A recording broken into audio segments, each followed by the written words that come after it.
Hello students, स्वागत है आपका ऑनलाइन क्लास में। मैं बबीता मैम, क्लास 4 SST।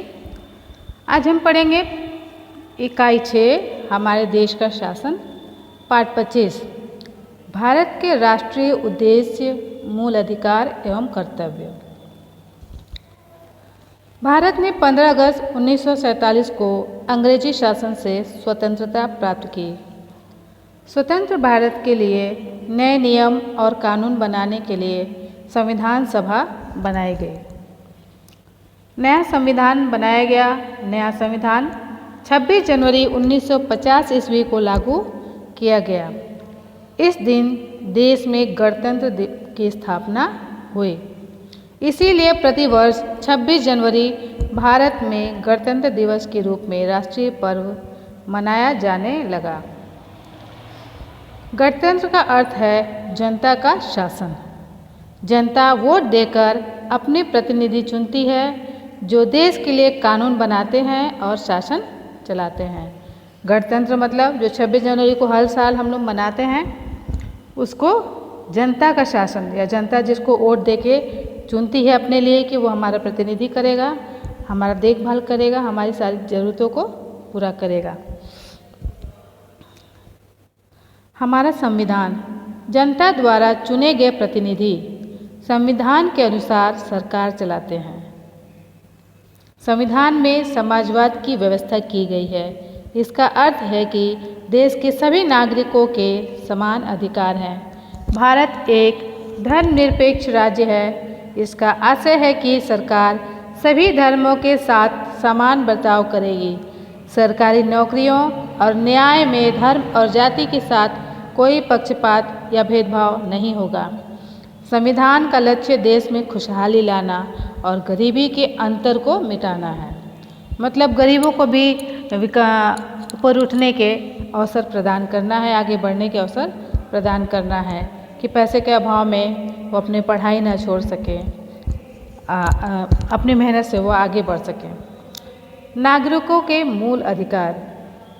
भारतीय संविधान में नागरिकों को ऐसे अधिकार दिए गए हैं जिनसे उनका सर्वांगीण यानी संपूर्ण विकास हो सके। इन अधिकारों को मूल अधिकार कहा गया है।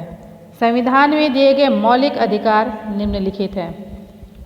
समानता का अधिकार। देश के सभी नागरिक समान हैं। किसी भी व्यक्ति के साथ जाति, धर्म, लिंग तथा स्थान के कारण कोई भेदभाव नहीं किया जाएगा। समानता का अधिकार। देश के सभी नागरिक। स्वतंत्रता का अधिकार। भारत में नागरिकों को विचार प्रकट करने, सभा करने, संघ बनाने, देश में घूमने, निवास करने, व्यापार करने और संपत्ति रखने की स्वतंत्रता है। तो स्वतंत्रता किस किस चीज़ में है? हम सभा कर सकते हैं, अपने विचार प्रकट कर सकते हैं और संघ बना सकते हैं। देश में, अपने देश में कहीं भी घूमने या निवास कर सकते हैं। व्यापार और संपत्ति अपनी मर्जी से, अपनी मेहनत से हम रख सकते हैं। शोषण के विरुद्ध अधिकार। भारतीय संविधान में स्त्री और बच्चों को बेचना या खरीदना, बिना मजदूरी दिए काम कराना तथा 14 वर्ष की आयु से कम बच्चों से कारखानों में काम कराना दंडनीय अपराध रखा गया है। यानी कि हमारे देश में औरतों और बच्चों को बेचना या खरीदना, जो बेचेगा वो भी अपराध करा है और जो खरीद रहा है उसने भी अपराध किया। और किसी को बिना मजदूरी दिए काम कराना, 14 वर्ष से कम आयु के बच्चों से कारखानों में किसी भी तरह का कार्य कराना, ये सब दंडनीय अपराध की श्रेणी में आता है। धार्मिक स्वतंत्रता का अधिकार। भारत के नागरिकों को किसी भी धर्म पालन की स्वतंत्रता है। व्यक्ति अपने धर्म का प्रचार कर सकता है तथा पूजा स्थल का निर्माण करा सकता है। किसी भी धर्म का व्यक्ति किसी भी धर्म के प्रचार कर सकता है, किसी भी धर्म को अपना सकता है, पूजा कर सकता है और अपने विचार प्रकट कर सकता है धर्म के बारे में। न्याय पाने का अधिकार। मूल अधिकारों की रक्षा के लिए व्यक्ति न्यायालय की शरण ले सकता है। जो पीछे हमने पढ़ा मूल अधिकार, अगर वो उसको नहीं मिल रहा है तो उसको पाने के लिए वो न्यायालय का या कोर्ट का दरवाज़ा खटखटा सकता है और वहाँ से उसको न्याय मिलेगा। संस्कृति और एवं शिक्षा का अधिकार। नागरिकों को किसी भी विद्यालय में शिक्षा ग्रहण करने तथा विद्यालय खोलने का अधिकार प्राप्त है। नागरिकों के मूल कर्तव्य, अभी हमने उनका अधिकार पढ़ा, तो बिना कर्तव्यों का हम अधिकार का प्रयोग नहीं कर सकते। हम अपने कर्तव्य निभा के सही से तो हम अपने कर्तव्यों का अधिकारों का उपयोग कर सकते हैं। अधिकारों के साथ कर्तव्यों का पालन भी आवश्यक है। व्यक्ति अपने अधिकारों का उपयोग अपने कर्तव्यों का पालन करके ही कर सकता है। भारतीय संविधान में मूल अधिकारों के साथ मूल कर्तव्यों को भी जोड़ा गया है। नागरिकों के मूल कर्तव्य निम्नलिखित हैं। देखिए 8 प्रकार कर्तव्य इसमें बताया गया है। प्रत्येक नागरिक को संविधान का आदर करना चाहिए। प्रत्येक नागरिक को राष्ट्रीय प्रतीकों का सम्मान करना चाहिए। प्रत्येक नागरिक को राष्ट्रीय एकता और अखंडता की रक्षा के लिए तैयार रहना चाहिए।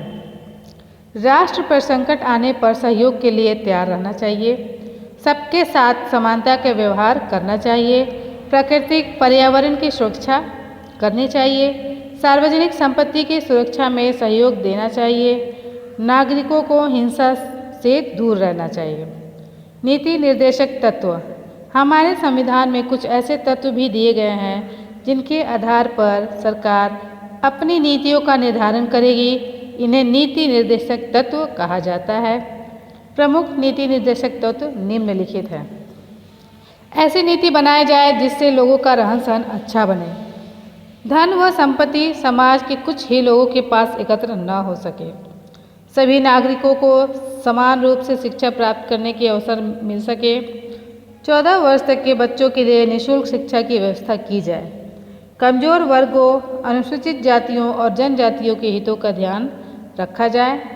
संविधान भारतीय नागरिकों की भलाई और उन्नति को ध्यान में रखकर बनाया गया है। इनका पालन और आदर करना हम सबका पावन कर्तव्य है। तो बच्चों, आपने इस संविधान के बारे में पढ़ा। अपने कर्तव्यों और अपने मौलिक अधिकारों को याद करिए। धन्यवाद।